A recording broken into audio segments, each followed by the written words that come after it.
$10 drive-through car wash every weekend only at Airpark Canterbury, Parking Island off Russley Road. On November the 21st, gang members will not be able to wear their patches in public. Are your police force ready for this? Yeah, absolutely we are. We've done a hell of a lot of work behind the scenes to make sure that we've got all the systems we need in place to support our operational activity. We've done the staff education part about how they interpret and how they will utilise the change in legislation to be effective on the day that it comes into power. I gather police have been having conversations with gang members themselves in regards to this? Yeah, so we've had conversations with government organisations because they might feel the impact of some of this. We've obviously had conversations with iwi at various levels to talk about the incoming legislation and the gang members themselves. And we're seeing really good indications that compliance will be the focus of the new legislation. They really don't want to have their patches, which are quite precious to them, taken off them. So they're telling us that their intention is to comply. It's interesting because I get the impression there's not many gang members in Christchurch, and that impression always stops when I get a press release from the media team, from police, saying we've arrested a whole lot of people and lots of gang members. There was that, of course, operation over the weekend where we saw what to me looked like more police officers than gang members. Was there also a public relations offensive? We certainly want to get our message out that actually if a gang is coming to the town and for any particular reason, then we will resource that appropriately. And we wanted our community to feel safe while they're in here. We know that gangs are disproportionately high in terms of the harm they cause in communities, and it has that adverse effect on communities that do feel unsafe. But our presence in the community over this weekend has really reassured them from the feedback we've got that actually it was great to see the numbers of police in there making sure that if the gangs were out and about and moving around, then they were being well policed. After that extraordinary operation where every gang member the Comancheros or a link or person linked to the Comancheros was arrested, has that made life easier for police? I think it's too early to say, and but we're really interested to see are we going to see a reduction in the harm that was being caused by the offending that they were doing? And there's various ways that we can test that. And by and large, it's still early days, but we're confident that will see the harm reduced. New legislation out several months ago now, police have been told not to go to mental health incidents because essentially that was never the job of an officer. How's that been going? Because there was some concern that perhaps they should be, but you still go to life-threatening situations, don't you? Yes, we do want to make that point, is that if there's a threat to life or a serious threat to property, then that's a job that only the police can do, and we'll still go to that.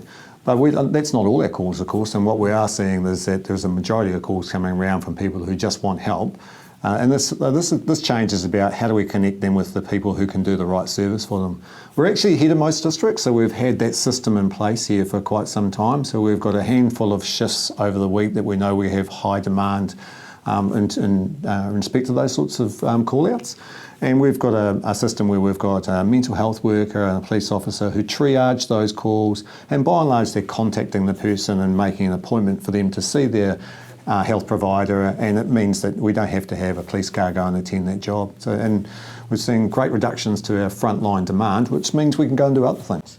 Speaking of frontline, earlier this year you announced more officers on the beat, a visible presence, if you like. Yeah. I'll tell you what I find interesting is when I'm just walking around Cashel Mall or any parts of central Christchurch, it almost feels weird now to see police officers there because I've become so accustomed to not seeing that visible presence, probably a hangover from the earthquakes, to be fair. Yes, yeah.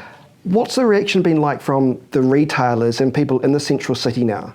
Oh, they're stoked. I mean, what we're hearing from them is that some of those things of a homeless person in their doorway when they're trying to open up for business, or those things they're seeing less of. The retailers that are being targeted by high-end shoplifting, we've arrested a few people now. You probably read some of those articles. Oh yes, one of the top offenders. Yes, yeah. So those, you can get a small number of people are having a disproportionate amount of harm on retailers through the level of offending they're doing, and this team's doing a great job about wrapping that up. We've had 2 teams, and we've just invested in a 3rd team now. So we've got 3 teams out and about. We know they're going to the malls and they're going to other parts in the city, so it's not just a central city responsibility. So we are getting them around different parts of the cities, and the shop retailers across the greater Christchurch area are really appreciative of that. Got enough resources? Yeah, we have. We're able to put 3 teams together to go and do this, and we've got the gang disruption unit we're just building on as well. So we're reallocating and reprioritising some of our work, but we've got enough resources to do the works in front of us. There were some issues, I think, recently with the bus exchange. That, touch wood, have things improved? They have, but for 2 reasons. Whilst we've got our team are down there, we know when the peak times are there, and we're managing to get our staff there to be around at those times.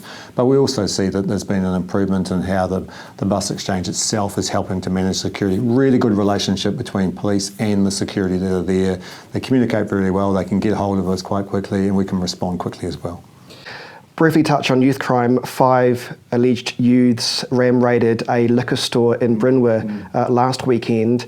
A worker who happened to be nearby had a baseball bat and used it on the offenders' cars. What is your response to that? Because there is that sense that people are sick of it. Well, I can appreciate people's frustrations, and it was, it's admirable in some ways that he wanted to get away and help protect that property, but the risk to that is quite extreme, and we shouldn't presume because they're youth that the risk is not there. In fact, we've seen some of our most hideous crimes have been committed by people in those situations, and victims of serious crime have put themselves in harm's way because of those actions. So we encourage, at the end of the day, that's the job for police to get in the way and investigate those things, and if we can turn up and prevent them, then we will.